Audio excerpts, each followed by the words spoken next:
বর্তমান সময়ে স্টুডেন্টদের জীবনে সব থেকে বড় সমস্যা হলো তারা পড়তে তো বসে কিন্তু তাদের মন পড়াশোনায় বসে না। পড়তে বসলেই কিছুক্ষণ বাদে বাদে মনের মধ্যে আনচান করে, এই মোবাইলে কি নোটিফিকেশন এলো, বন্ধু কোনো মেসেজ করলো না তো, ফেসবুকের পোস্টে কটা লাইক করলো, কে কি কমেন্ট করলো দেখি তো। আর ইনস্টাগ্রামে রিল দেখার কথা মনে পড়লে সেদিন যে কতটা পড়া হবে তা হয়তো না বলাই ভালো। আর এই সমস্ত হাবিজাবি চিন্তা যেগুলি সব মনে পড়ে শুধুমাত্র পড়াশোনা করতে বসলে।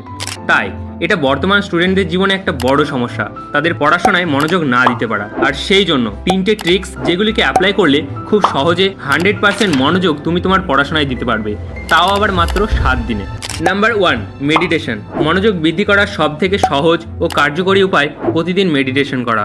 মেডিটেশন করলে পড়াশোনাতে তো মনোযোগ বৃদ্ধি পাবেই, তার সঙ্গে তুমি যে কাজই করবে সেটিই মন দিয়ে করতে পারবে, কারণ তোমার মনোযোগ তো শুধু পড়াশোনাতে কমেনি, তার সঙ্গে অন্যান্য কাজ, যেমন এই যে তুমি ভিডিওটা দেখছো, কিন্তু ভিডিওটি তুমি শেষ পর্যন্ত মন দিয়ে কতক্ষণ দেখবে তা বলা মুশকিল। অনেকে তো অনেকক্ষণ আগেই ভিডিওটা ছেড়ে গেছে। তো যাই হোক, প্রতিদিন মেডিটেশন করলে তুমি কোনো ডিস্ট্রাকশন ছাড়াই মন দিয়ে তোমার পড়াশোনা চালিয়ে যেতে পারবে।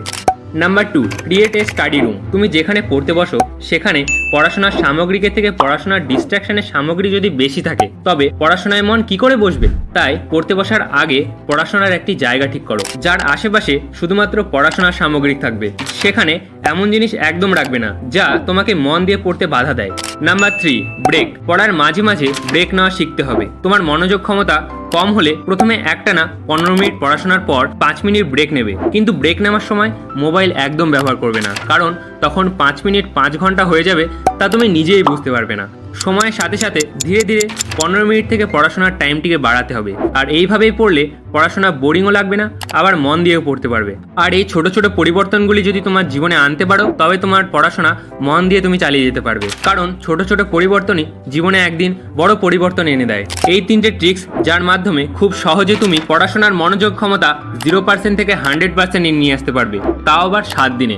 আজকের ভিডিওটি এখানেই শেষ করছি। ভালো লাগলে লাইক করো, কমেন্ট করো। দেখা হবে পরবর্তী ভিডিওতে।